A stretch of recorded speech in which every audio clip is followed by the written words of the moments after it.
Atos, capítulo 19. Paulo em Éfeso. Aconteceu que, estando Apolo em Corinto, Paulo, tendo passado pelas regiões mais altas, chegou a Éfeso, e achando ali alguns discípulos, perguntou-lhes: Recebestes, porventura, o Espírito Santo quando crestes? Ao que lhe responderam: Pelo contrário, nem mesmo ouvimos que existe o Espírito Santo. Então Paulo perguntou: Em que, pois, fostes batizados? Responderam: No batismo de João. Disse-lhes Paulo: João realizou o batismo de arrependimento, dizendo ao povo que cresce naquele que vinha depois dele, a saber, em Jesus. Eles, tendo ouvido isto, foram batizados em o nome do Senhor Jesus. E impondo-lhes Paulo as mãos, veio sobre eles o Espírito Santo, e tanto falavam em línguas como profetizavam. Eram ao todo uns 12 homens. Paulo na escola de Tirano.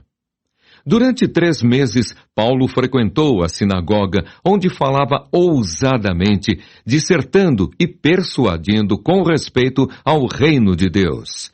Visto que alguns deles se mostravam empedernidos e descrentes, falando mal do caminho diante da multidão, Paulo, apartando-se deles, separou os discípulos, passando a discorrer diariamente na escola de Tirano.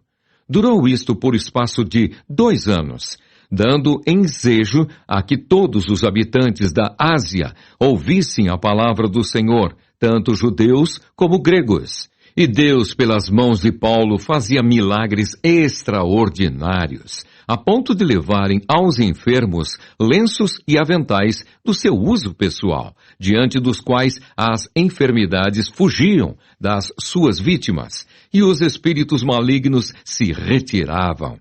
E alguns judeus, exorcistas ambulantes, tentaram invocar o nome do Senhor Jesus sobre possessos de espíritos malignos, dizendo: Esconjuro-vos por Jesus, a quem Paulo prega. Os que faziam isto eram 7 filhos de um judeu chamado Seva, sumo sacerdote. Mas o espírito maligno lhes respondeu: Conheço a Jesus e sei quem é Paulo, mas vós, quem sois? E o possesso do espírito maligno saltou sobre eles, subjulgando a todos, e de tal modo prevaleceu contra eles que, desnudos e feridos, fugiram daquela casa. Chegou este fato ao conhecimento de todos, assim judeus como gregos, habitantes de Éfeso. Veio temor sobre todos eles, e o nome do Senhor Jesus era engrandecido.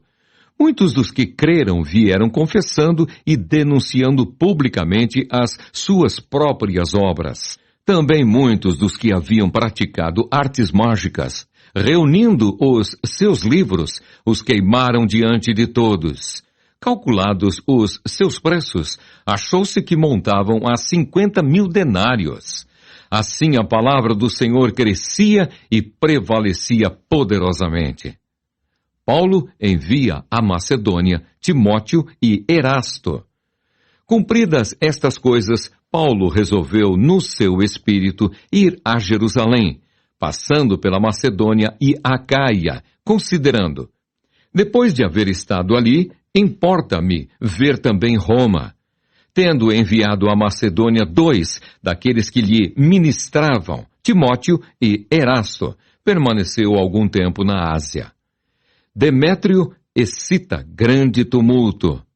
Por esse tempo houve grande alvoroço acerca do caminho, pois um ourives, chamado Demétrio, que fazia de prata nichos de Diana e que dava muito lucro aos artífices, convocando-os juntamente com outros da mesma profissão, disse-lhes: Senhores, sabeis que deste ofício vem a nossa prosperidade, e estáis vendo e ouvindo que não só em Éfeso, mas em quase toda a Ásia, este Paulo tem persuadido e desencaminhado muita gente, afirmando não serem deuses os que são feitos por mãos humanas.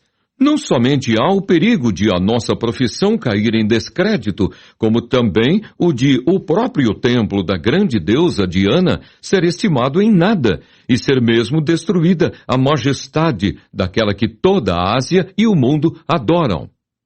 Ouvindo isto, encheram-se de furor e clamavam: Grande é a Diana dos Efésios! Foi a cidade tomada de confusão e todos, a uma, arremeteram para o teatro, arrebatando os macedônios Gaio e Aristarco, companheiros de Paulo. Querendo este apresentar-se ao povo, não lhe permitiram os discípulos.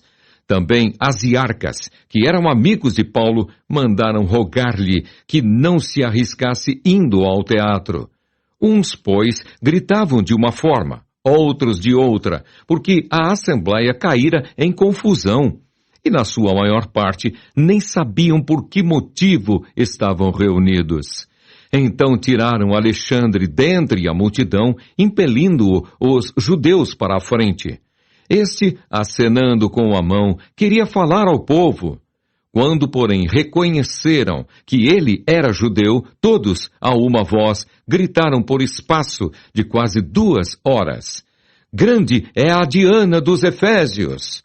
O escrivão da cidade, tendo apaziguado o povo, disse: Senhores Efésios, quem porventura não sabe que a cidade de Éfeso é a guardiã do templo da grande Diana e da imagem que caiu de Júpiter? Ora, não podendo isto ser contraditado, convém que vos mantenhais calmos e nada façais precipitadamente, porque estes homens que aqui trouxestes não são sacrílegos, nem blasfemam contra a nossa deusa. Portanto, se Demétrio e os artífices que o acompanham têm alguma queixa contra alguém, há audiências e procônsules que se acusem uns aos outros. Mas, se alguma outra coisa pleiteais, será decidida em assembleia regular, porque também corremos perigo de que, por hoje, sejamos acusados de sedição, não havendo motivo algum que possamos alegar para justificar este ajuntamento. E, havendo dito isto, dissolveu a assembleia.